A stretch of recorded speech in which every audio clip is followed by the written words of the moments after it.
just wasn't good at anything. My grades weren't good. I didn't care about school. I got cut from the baseball team 3 years in a row. Everything started falling into place, crushing it on the baseball field. Now dating very attractive girls, and I'm feeling this emptiness. What's up, guys? Welcome to the Jesus People podcast. This is a unique episode because I'm clearly not in my studio. I am sitting on a beach in Door County, Wisconsin, and today I'm not interviewing anybody. I'm going to share my story with you guys, which reflecting here, just walking on this beach and talking to the Lord and spending time with him. I was coming back to these moments in my life and a couple scriptures, a couple stories that I want to unpack for you guys that have just meant a lot to me, where God has showed up in some incredible ways in my life and got me to the place where now God's got me as an online evangelist and a filmmaker, and there's so many things that you guys don't know about me. I all the time, I hear people tell me, like, you're like, man, you're so different than your content. You're so different than your content on social media. You're such like a goofball, like you're such a jokester. And I'm like, dang, I wish people could understand that about me, because dude, I am a weird cat. Like I am an odd bird. I have a very strange sense of humor, and people, it throws them off when they meet me. And so hopefully you guys get to know that side of me more and more. But today what I want to do is I want to share some of these things that have happened in my life. Some like miracles, some God stories, my childhood, like what the Lord's done in my life to cultivate this faith in me. And then I want to go into a couple scriptures that have meant the world to me that I feel like nobody preaches on, but have really changed the way I see Jesus and the Bible and the scriptures and the gospel, and have come to understand his heart in such a unique way. And so I'm going to weave those stories throughout. They're weird stories. One of them is about a prophet who marries a prostitute. You might have heard that story of Hosea.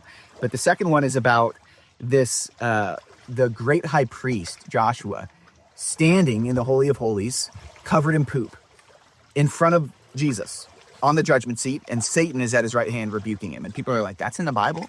I'm like, yeah. And it's probably one of the coolest pictures of the gospel that I've ever seen in the Bible. And so we're going to unpack that. I want to share that kind of as it weaves through my story.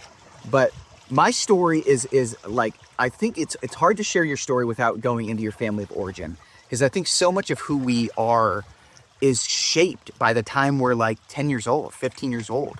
And for me, I grew up in a really interesting and really beautiful family in many ways, but my extended family, very successful. Everybody in my generation of cousins and brothers there's 15 of us or something. Everyone has a PhD. That's not hyperbole. Literally, everyone has a PhD. My uncles and my dad, everyone's just hyper successful. And as a kid, I just never felt that smart, to be honest with you. I just kind of felt like I was kind of the dumb kid and comparatively, and I met the Lord early on. My parents know Jesus, but no one else in my family really followed Jesus. So I kind of was like this black sheep Christian in a way, where I was just this chubby, awkward, I had a fro, like a white guy fro, and I just loved Jesus. I just met him at a summer camp in my freshman year of high school and fell madly in love. And I just started sharing my faith like crazy. I'd be in shops. I would be going into just a store, and I'd walk up to the cashier and I'd just be like, hey, can I tell you about Jesus? I saw you had some witchcraft stuff over there. Can I talk to you about this? And people would be like, sure. I remember going on planes, and I would map it out. I'd have a Christian book with me. I wouldn't have the Bible. I'd have a Christian book with me. I'd strike up a conversation with the person next to me, and I knew they were going to ask me what I was reading, and I was like, yes, I get to share Jesus with these people. And I'm 12, I'm 13 years old, having this zeal for the Lord. And what I kind of want to share with you is how I lost that, where that went over the course of my life, because I did lose it, and I lost it in a lot of religious ways. And then I think I've found it in many ways, maybe not all the way. I think I still look back at that little boy, and I'm like, man, I think he probably had a lot more faith than even I do today, this childlike faith. But yeah, I got into high school and met Jesus and just wasn't good at anything. My grades weren't good. I didn't care about school. I probably could have gotten good grades. I just didn't care. I got cut from the baseball team 3 years in a row.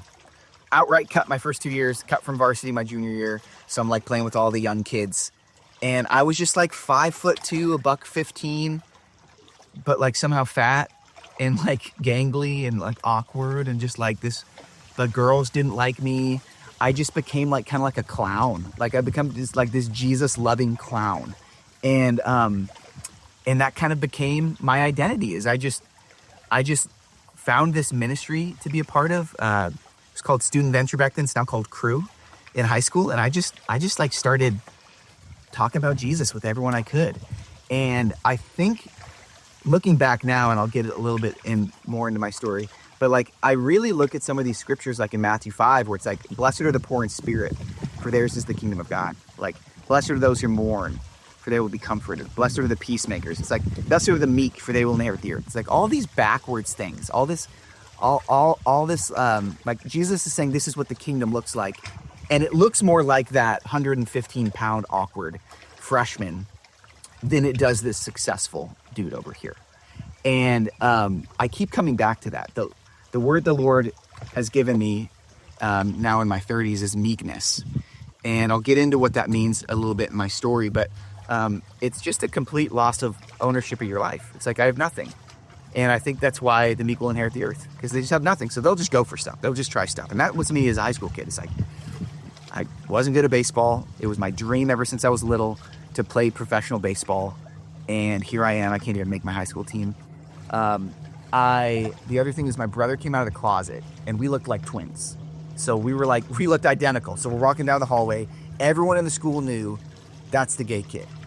And so now I'm like being labeled gay as a freshman in high school in like this was what, like 2006.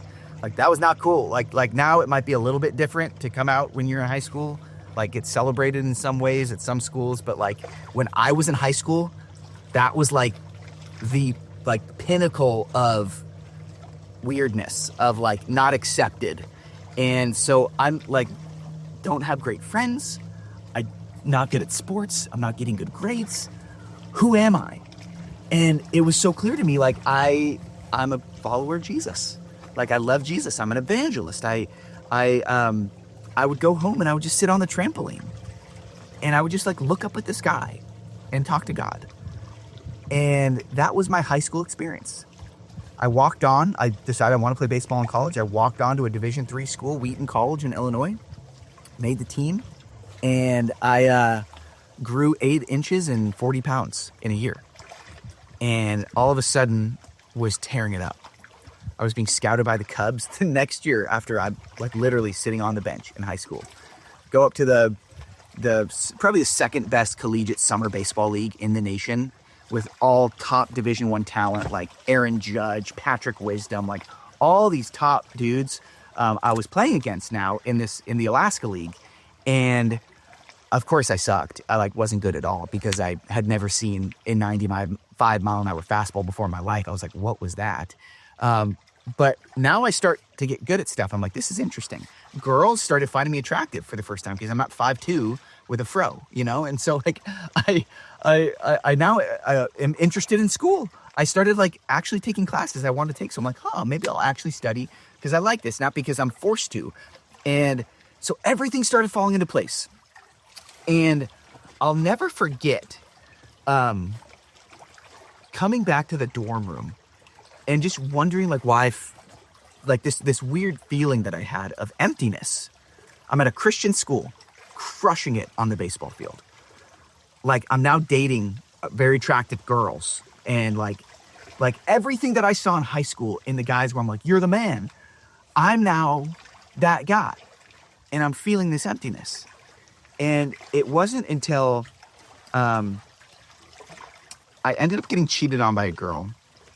And it tanked my season, my junior year season, where I was supposed to be, you know, like getting a lot of attention from professional scouts. And it just like tanked. I've never experienced that like betrayal and that like level of like pain. Like I didn't know the world was unsafe. If you've ever felt that way, like, oh shoot, like that really came out of nowhere. My friend Matthias Barker, he's a therapist. He has this quote where he says, trauma is less about severity, but more about surprise. And it was just so surprising that the world was not safe. And what had happened was when I was in high school, I had nothing to lose. So if that would have happened to me in high school, like it would have hurt, but I would have been like, oh, all right, Jesus, let's go pray about it. Now I had stuff. now I had like a future that I was looking forward to and like cool things that were going to happen. And it just wrecked me, tanked my season. And then I got into, I got a chance to play minor league baseball. I'm playing minor league baseball. And I kind of went on this journey of like trying to prove my manhood because I had felt like I had lost it so much. Now I can look back and see that. It's funny how like in the middle of trauma, you never really know like, oh, this is what was happening with me. You probably like have it in the back of your head.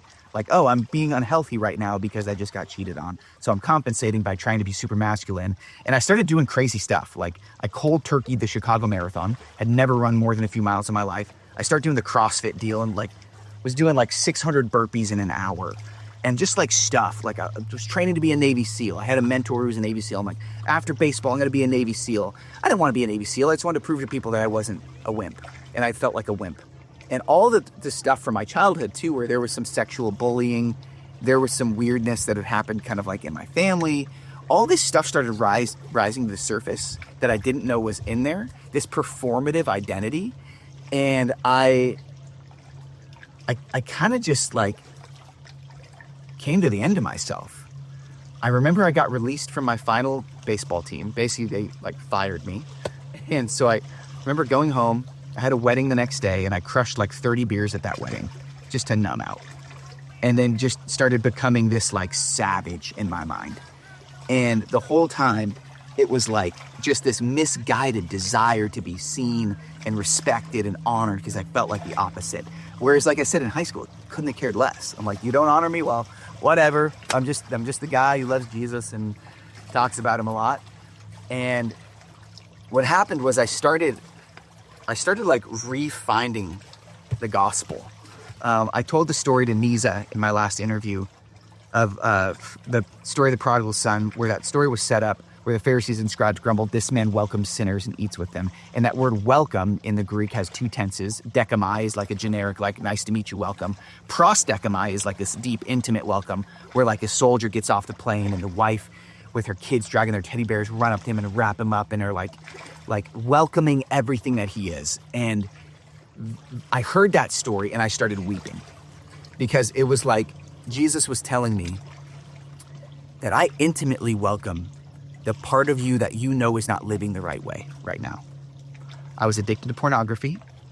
I was drinking way too much. I was numbing out this failed life in my mind now. I didn't make it to the big leagues. And in a lot of ways, I started to question, like, is this really where I've gotten to? Like, is this what my faith is? Where, like, I don't feel like I'm communing with Jesus anymore. And I'll never forget, I heard this sermon. It was on Hosea chapter 3. And this is where I'll kind of get into the first story here. But, like, this really weird story. Like, Hosea is the holiest man in Israel. And the story is about God commanding him to go into the red light district to find a prostitute and to marry her. And so that's chapter 1. Okay, so he goes into the red light district, finds a whore, marries her. And they have a bunch of kids together. And like all these kids' names are like prophetic, like no mercy and stuff like that. And like for God's talking to Israel, he's like, I'm not gonna have mercy on you because you've been like screwing up. And so if you read like chapter 1, it's kind of scary. You're like, oh gosh, like there's no mercy. And the story goes that Gomer, this prostitute, goes back into the red light district. And she basically says, like, I've screwed up my life. I'm going back into what I know, which is being a prostitute. And I'm not worthy to be in your presence, Hosea. You're a holy man. You chose me for some reason. I'm dirty. I'm leaving you. I'm going back into that old lifestyle. And then it picks up this story in chapter 3. And this is God. He's speaking to Hosea. He says, and the Lord said to me, go again, love a woman who is loved by another man and is an adulteress. What? She left me. What are you talking about, God? Like my wife, who you told me to go and marry, this project that you wanted me to do failed. It failed. She went back into the red light district. She left me and my kids. Not like, what are you talking about? You want me to go back there and find her? Can you imagine that scene? Like the holiest man. Pick your pastor. Pick whoever you think is the most spiritual guy for you right now. And imagine him going into the red light district in Chicago or something and peering behind brothels and looking into rooms. And like, you're not supposed to be there, Hosea. Like, what are you doing? And he's finding himself going into the worst neighborhood with the worst people to pick out the worst woman who has just left him and their children. Talk about like trauma. Like, I can't even go there if that happened to my family and my wife. What? And he finally finds his wife, and it picks up here. It says this. It says, so I bought her for 15 shekels of silver and a homer and letic of barley. And I said to her, you must dwell as mine for many days. You shall not play the whore or belong to another man. And so I will be to you. He renews his vows to her. In the middle of that process, think about that. She is actively sleeping with another dude.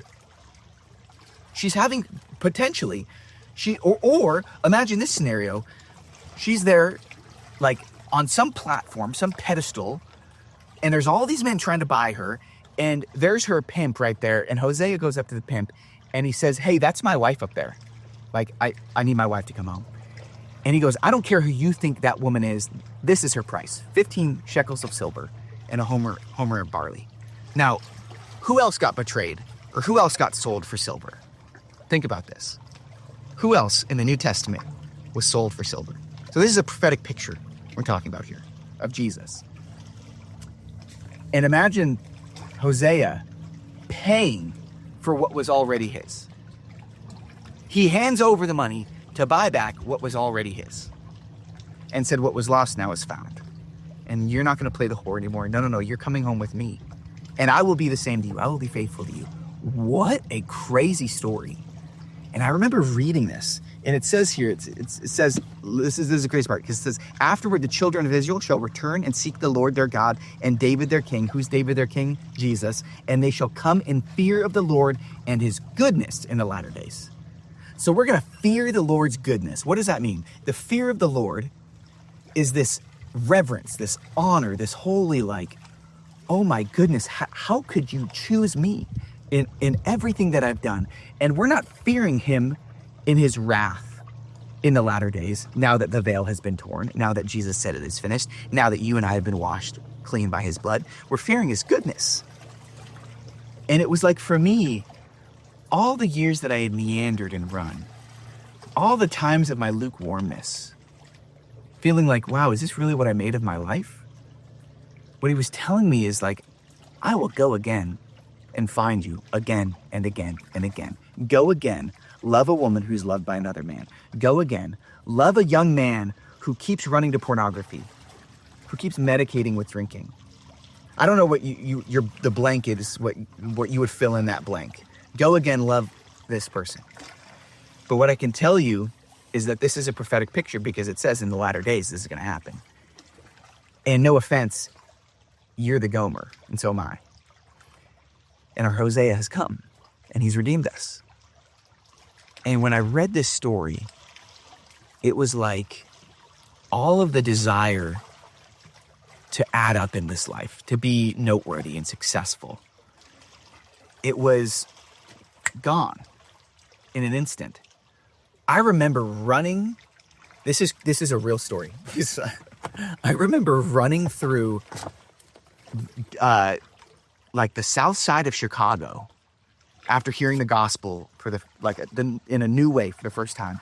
And I was not I did not have money at this time, but I went to an ATM, I unloaded all my cash. I just started giving it to people.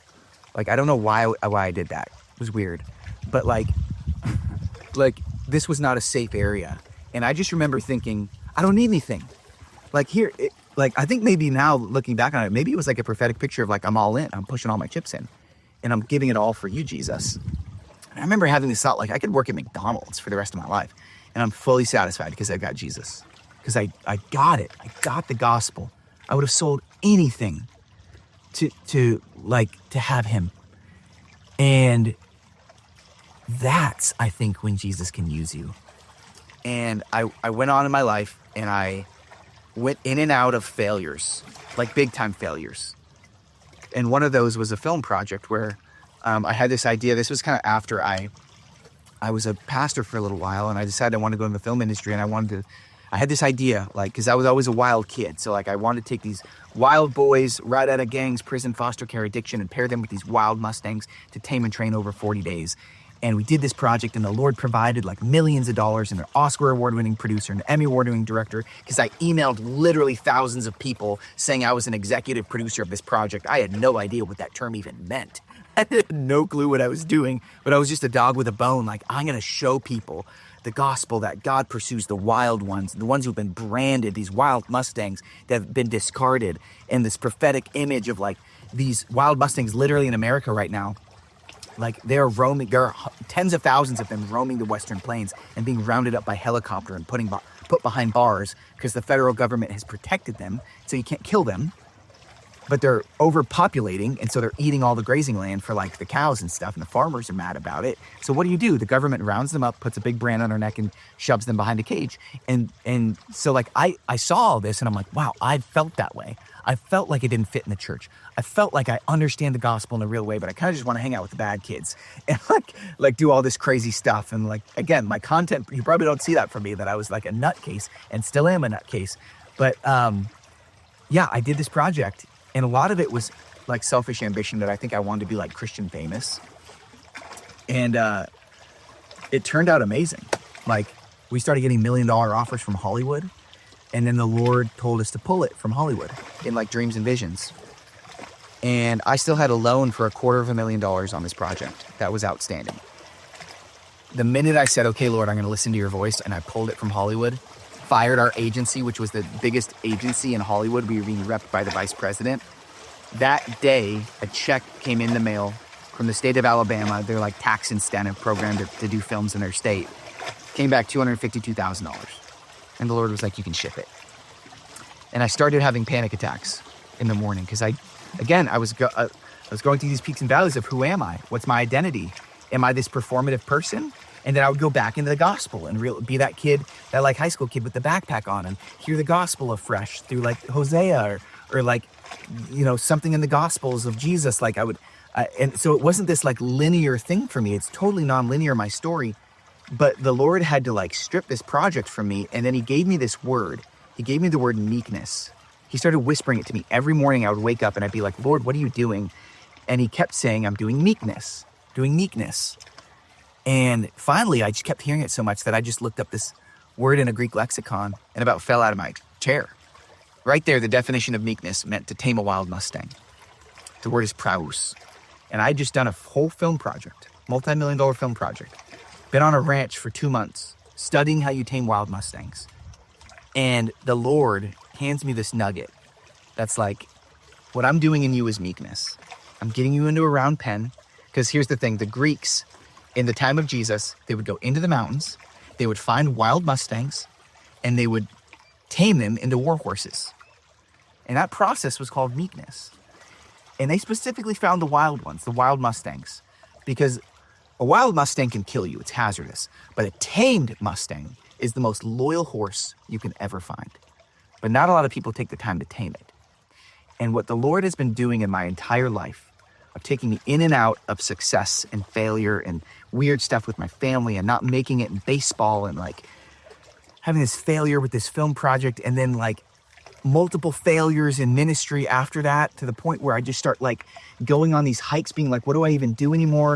And I start encountering the voice of the Holy Spirit to the point where I'm like, I got to share this with someone. What if I just talk to TikTok? And I just pull out my phone, I start posting it to TikTok, and now all of a sudden it blows up and I become an influencer with millions of followers and 500 million views each year. And I'm just like, all of that. The Lord had to get me to a place where I was completely surrendered, to the place where I was actually on the hiking trail with nothing but him again, where I was just the kid with the backpack again. And I think so many of us were pursuing what we think is the goal.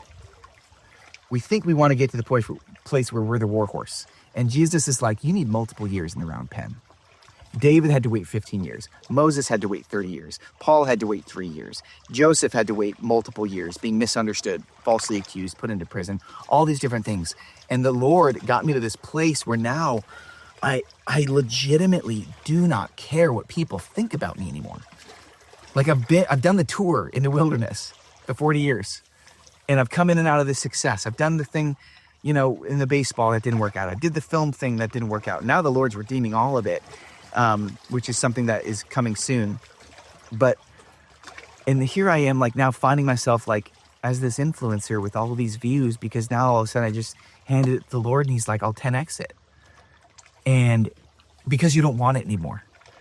And that's where I think we have to get to, is we have to understand that it's the kindness of the Lord that leads us to repentance. It's understanding the gospel, that it's his goodness in the latter days that we're going to come to fear. It's not his wrath. It's not his anger. It's not that we don't stack up. It's not all these things that like we put on this weird Christian life. It's literally just coming back to prostekimai, the intimate welcome, the Hosea going into the brothel and pulling us out. You see, the first step in taming Wild Mustang is you get this Wild Mustang into this round pen and you pursue it around this round pen and it starts going crazy.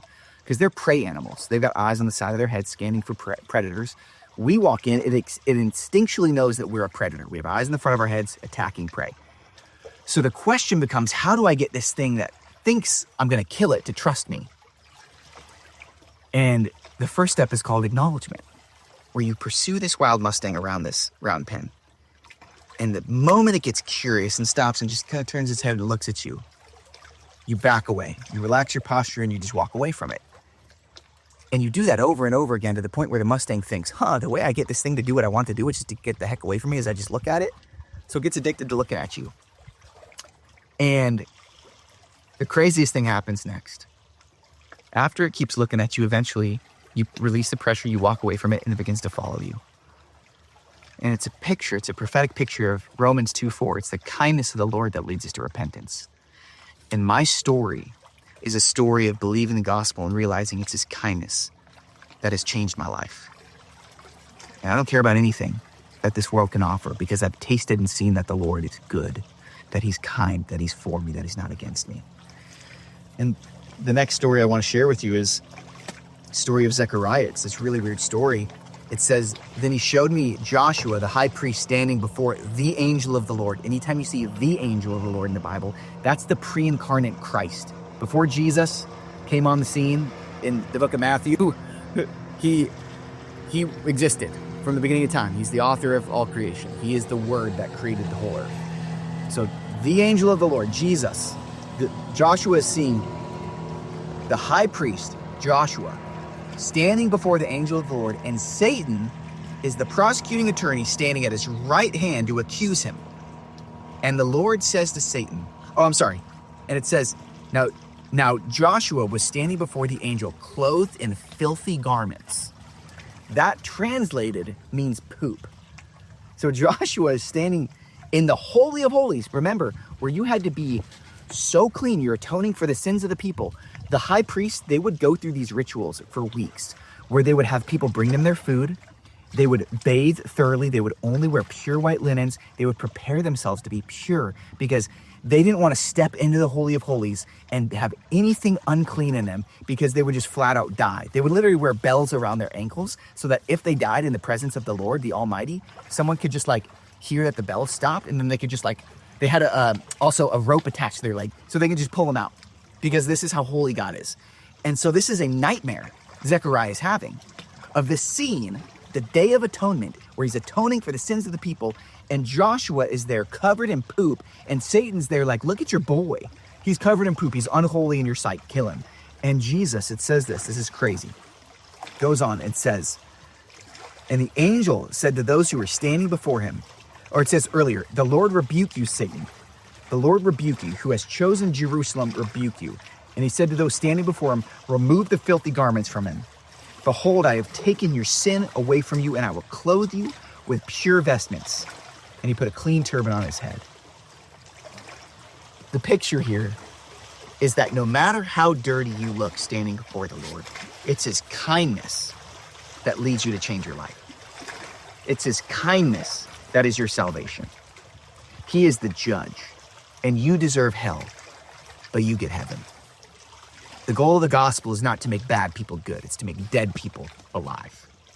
And the story here is you are dead in your sin, but by his blood, by the pure white linens that he wants to wrap you with, you have been made clean.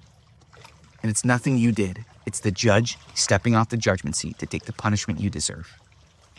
And looking at Satan and saying, the Lord rebuke you, Satan. You don't know what I'm doing. I'm making him clean. I'm making her clean, no matter her past, no matter how much she screwed up. And this is what's changed my life. This is what has lit a fire in me and a zeal in me. It has inspired the woman I've married. It's inspired the way I raise my kids. It has inspired the job I have.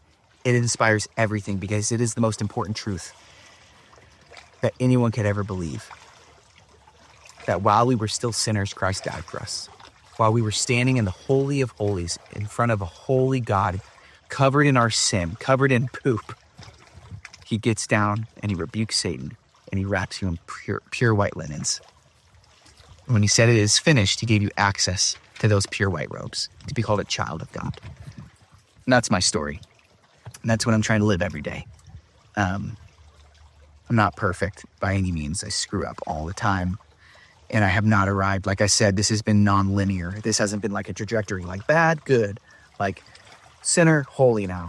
Dude, I think a lot of people see like people in the public spotlight and think that they just got it all mapped. Dude, I like yell at my kids. There are times I drink too much. There are so many things in my life. I argue with my wife. There's all these things. And now, mind you, like I have an amazing marriage. I have an amazing life because I follow a lot of the principles of the kingdom. So I'm not trying to make it sound like something that it's not. But at the end of the day, like our good deeds are like filthy rags to Jesus. But he removes those filthy rags and he puts on pure white garments. And he says, you're mine. You're clean. That's my story. It's Jesus' story. I'd love it if you'd share maybe your story in the comments here or send me a message. I'd love to hear it. But I'm really grateful for you guys. Thank you for listening. What an honor that God gives me the opportunity to interview people. It's really beautiful. So thanks for watching the Jesus People podcast. Hope you guys come back next week. Would you guys mind sharing this with someone? That would mean a lot. Yeah, love you guys a lot.